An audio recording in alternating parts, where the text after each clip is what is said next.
हिंदुस्तान में most wanted underworld don Dawood Ibrahim को कराची में अस्पताल में भर्ती करने की खबर सोशल मीडिया पर इस वक्त भरी पड़ी है।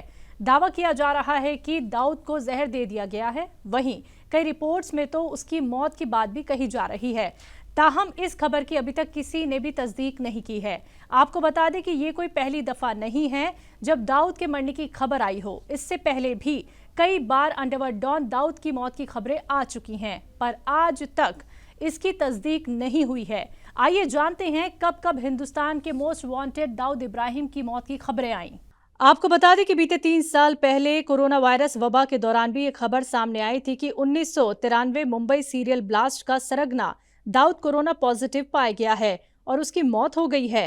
खबर में आगे ये दावा किया गया था कि दाऊद और उसकी बीवी दोनों ही कोरोना से मुतासिर हुए थे और उन्हें कराची के आर्मी अस्पताल में भर्ती कराया गया था, जिसमें दाऊद की मौत हो गई। ताहम कुछ समय बाद दाऊद की मौत की खबर अफवाह साबित हुई थी।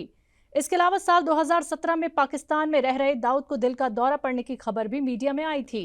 दावा किया गया था कि दाऊद को ब्रेन ट्यूमर है और इस वजह से उसे हार्ट अटैक आ गया था।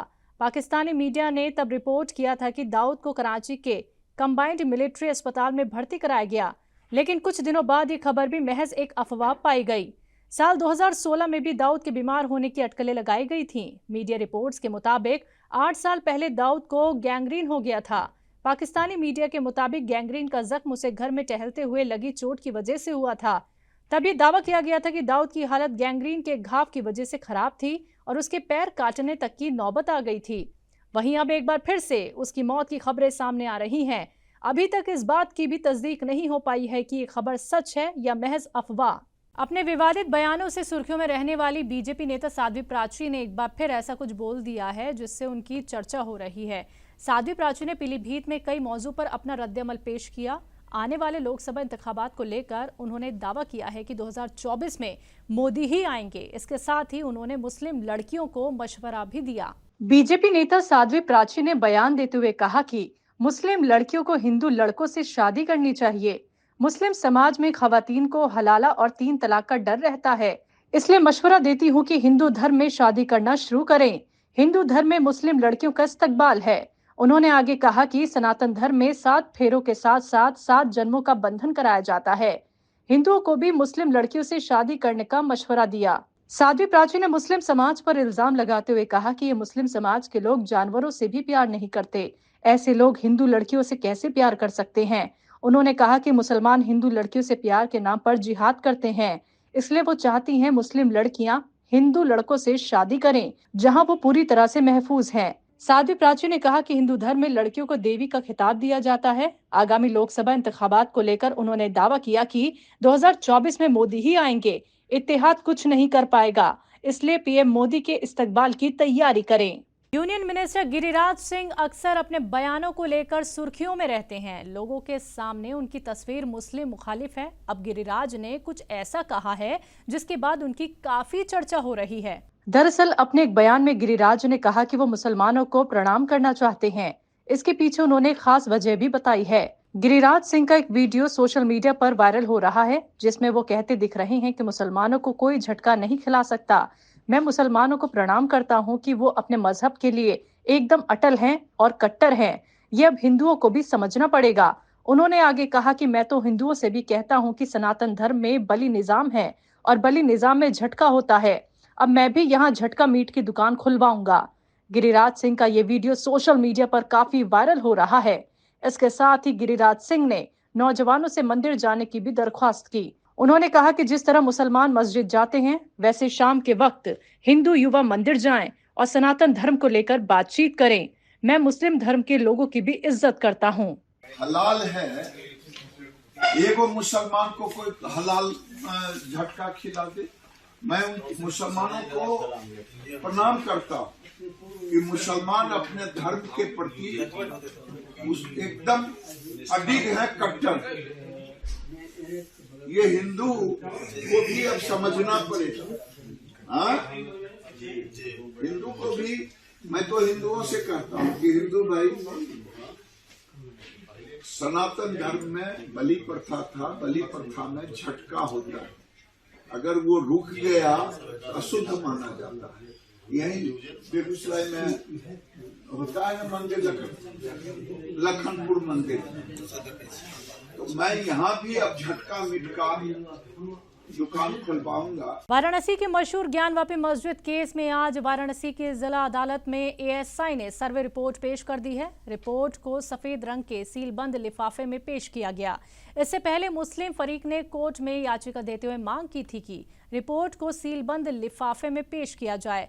21 दिसंबर को दरख्वास्त गुजारों को सुप्रीम कोर्ट के हुक्म की कॉपी के साथ एएसआई रिपोर्ट की कॉपी भी दी जाएगी। मुस्लिम फरीक ने यह भी मांग की थी कि बिना हलफनामे के किसी को भी रिपोर्ट आम करने की इजाजत ना दी जाए। दोपहर में ही जिला जज अजय कृष्ण विश्वेश की अदालत में रिपोर्ट दाखिल की गई। रिपोर्ट पेश होते समय कोर्ट में हिंदू फरीक के वकील विष्णु जैन सहित सभी फरीक मौजूद थे। इसमें श्रृंगार गौरी की वादिनी खवातीन भी शामिल थीं। बता दें कि बीते 30 नवंबर को वाराणसी की ज्ञानवापी मस्जिद के एएसआई सर्वे की रिपोर्ट दाखिल करने के लिए एएसआई ने 3 हफ्तों का समय मांगा था। इस पर जिला जज ने 10 दिनों का वक्त एएसआई को दे दिया था। इसके बाद एएसआई ने दोबारा समय की मांग की थी। अब आखिरकार एएसआई आज सर्वे रिपोर्ट कोर्ट में पेश करने वाली है। कोर्ट के हुक्म पर ज्ञानवापी मस्जिद में करीब 100 दिनों तक सर्वे कराया गया। इस दौरान दोनों फरीकीन के लोग, एएसआई के साइंटिस्ट और मकामी इंतजामिया के लोग शामिल रहे। सर्वे की वीडियोग्राफी भी कराई गई। कोर्ट में सर्वे की रिपोर्ट जमा हो जाने के बाद ये पता चल सकेगा कि ज्ञानवापी परिसर में आखिर है क्या। इसी साल 21 जुलाई को वाराणसी के जिला जज डॉक्टर अजय कृष्ण ने ज्ञानवापी मस्जिद के सील वजूखाने वाले हिस्से को छोड़कर बाकी परिसर के एएसआई के सर्वे का हुक्म दिया था। 3 दिनों बाद एएसआई की तरफ से ज्ञानवापी का सर्वे 24 जुलाई को शुरू कर दिया गया, लेकिन मस्जिद की देखरेख करने वाली अंजुमन इंतजामिया मस्जिद कमेटी की तरफ से सुप्रीम कोर्ट में डाली गई अर्जी के तहत सर्वे पर रोक लगा दी गई।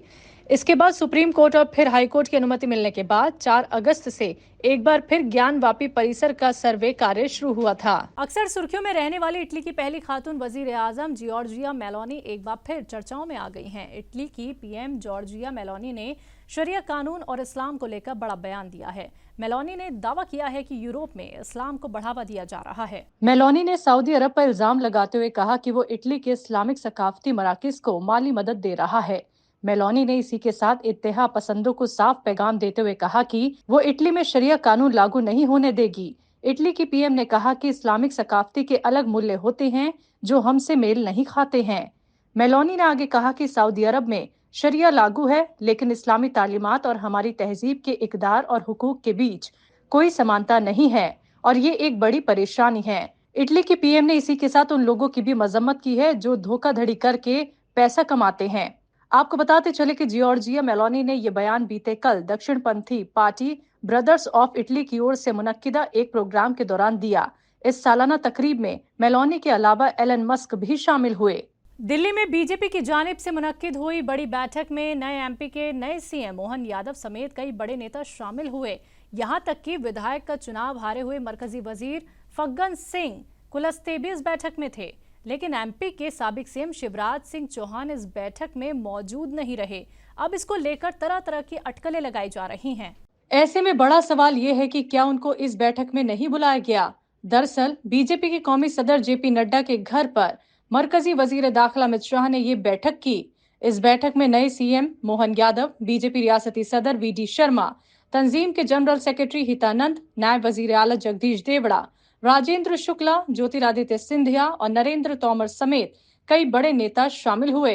लेकिन इस बैठक के बाद सबसे ज्यादा चर्चा इस बात की हो रही है कि रियासती बीजेपी के दिग्गजों की बैठक में आखिर साबिक सीएम शिवराज सिंह चौहान क्यों नहीं पहुंचे। बीजेपी ने शिवराज हुकूमत के रहते हुए रियासत में जबरदस्त जीत दर्ज की, इसके बाद भी उन्हें सीएम नहीं बनाया गया। माना जा रहा है कि आलाकमान के इस फैसले से शिवराज नाराज हैं। उन्होंने अपने एक तकरीर में भी कहा था कि मैं मरना पसंद करूंगा, लेकिन कुछ मांगने के लिए दिल्ली नहीं जाऊंगा। माना यह भी जा रहा है कि 1 से 1.5 घंटे तक हुई इस बैठक के बाद अब जल्दी सीएम मोहन यादव के कैबिनेट में तौसी का फैसला लिया जा सकता है। ऐसी चर्चा है कि कैबिनेट में नए चेहरों के साथ कुछ पुराने चेहरों को भी जगह मिल सकती है। ये भी कहा जा रहा है कि वुज़रा के नाम को आखिरी रूप देने के साथ हलफ बर्दारी तकरीब की तारीख भी तय की जा सकती है। जराये के मुताबिक बीजेपी सदर जेपी नड्डा के घर चली इस हाई लेवल मीटिंग में वुज़रा के नाम पर मंथन के बाद सहमति बन गई है। ताहम पार्टी या सीएम की ओर से कुछ ऑफिशियल तौर पर अभी तक बयान नहीं आया है। आपको बता दें कि वुज़रा के नाम फाइनल होने के बाद जल्दी हलफ बर्दारी तकरीब मुनक्किद की जा सकती है। मध्य प्रदेश के वजीर आला डॉक्टर मोहन यादव ने असेंबली इजलास को लेकर कहा कि 16वीं असेंबली इजलास का आज पहला दिन है। मुझे इस बात की खुशी है, पक्ष विपक्ष दोनों ने मिलकर हमारे नए असेंबली सदर के नामांकन का फॉर्म जमा किया। मैं विपक्ष के इस मुस्बत ताउन का इस्तकबाल करता हूँ। विधानसभा का सत्र का पहला दिन है और हम सब नवनिर्वाचित विधायकों ने, मेरे सहित सबने शपथ का क्रम जारी रखा है और मुझे इस बात की प्रसन्नता है कि आज हमने पहले दिन में ही एक सकारात्मक संदेश भी दिया है। पक्ष विपक्ष ने मिलकर के हमारे नवीन विधानसभा अध्यक्ष का नामांकन का फॉर्म जमा किया है और मैं दल के नेता के होने के नाते से विपक्ष के इस सकारात्मक सहयोग का स्वागत भी करता हूं और उम्मीद करता हूं कि विपक्ष अपना सकारात्मक रचनात्मक उनकी भूमिका वो निभाए और हम अपनी भूमिका निभाते हुए प्रदेश के विकास के क्रम में और नवीन ऊंचाइयों तक मध्य प्रदेश को ले जाएं। अमेरिकी सदर जो बाइडेन की हिफाजत में बड़ी चूक का मामला सामने आया है। मालूमात के मुताबिक एक तकरीब में हिस्सा लेने आए अमेरिकी सदर के काफिले की कार से एक कार जाकर टकरा गई। ताहम इस हादसे में सदर और उनकी बीवी जिल बाइडेन को कोई नुकसान नहीं हुआ है। ये घटना रविवार 17 दिसंबर को डेलावेयर के विलमिंगटन में उस वक्त घटी जब सदर जो बाइडेन अपनी बीवी जिल बाइडेन के साथ एक तकरीब में शिरकत करने के बाद वापस लौट रहे थे। मीडिया रिपोर्ट से मिली इत्तला के मुताबिक इस हादसे में दोनों को कोई नुकसान नहीं हुआ। ताहम इस घटना को अमेरिकी सदर की हिफाजत में चूक का मामला बताया जा रहा है। वहीं इस हादसे के तुरंत बाद सीक्रेट सर्विस के अफसरान ने सदर बाइडेन और उनकी बीवी को रेस्क्यू करके कार में बैठाकर रवाना किया। मीडिया रिपोर्ट्स की माने तो इतवार को अमेरिकी सदर एक तकरीब में शामिल होने के बाद लौट रहे थे। इसी दौरान एक बेज रंग की फोर्ड कार ने एक बंद चौराहे पर घुसने की कोशिश की। ताहम हादसे के तुरंत बाद सदर की हिफाजत में तैनात सीक्रेट सर्विस के एजेंट फौरन अलर्ट हो गए और कार चालक को तुरंत हिरासत में ले लिया। इसके साथ ही उन्होंने टक्कर मारने वाली कार को भी सीज कर लिया। बता दें कि चारों ओर हिफाजत का घेरा बनाकर उन्हें उनकी कार तक पहुंचाया गया, जिससे उन्हें किसी भी तरह का कोई नुकसान न हो सके। वाज़ेह हो कि कोई पहली बार नहीं है जब अमेरिकी सदर की हिफाजत में इस तरह की चूक हुई हो। इससे पहले पिछले साल एक छोटा जाती हवाई जहाज गलती से राष्ट्रपति बाइडेन के डेलावेयर के रिस्ट्रिक्टेड हवाई अड्डे में घुस गया था, जिसके बाद सदर और उनकी बीवी को बाहर निकाला गया। उस वक्त सीक्रेट सर्विस ने बताया था कि गलती से एक हवाई जहाज महफूज इलाके में घुस आया था। इससे बाइडेन और उनके परिवार को किसी भी तरह का कोई खतरा नहीं है। यूपी के सीएम योगी आदित्यनाथ ने वाराणसी में आवामी इजलास से खिताब करते हुए कहा कि मुल्क में पिछले 9.5 साल में जो तब्दीली देखने को मिली है वो यकीन की तब्दीली है। ये नया भारत पीएम मोदी की गारंटी का भारत है। देश के अंदर पिछले 9.5 वर्ष के अंदर जो परिवर्तन देखने को मिला है, ये परिवर्तन विश्वास का परिवर्तन है।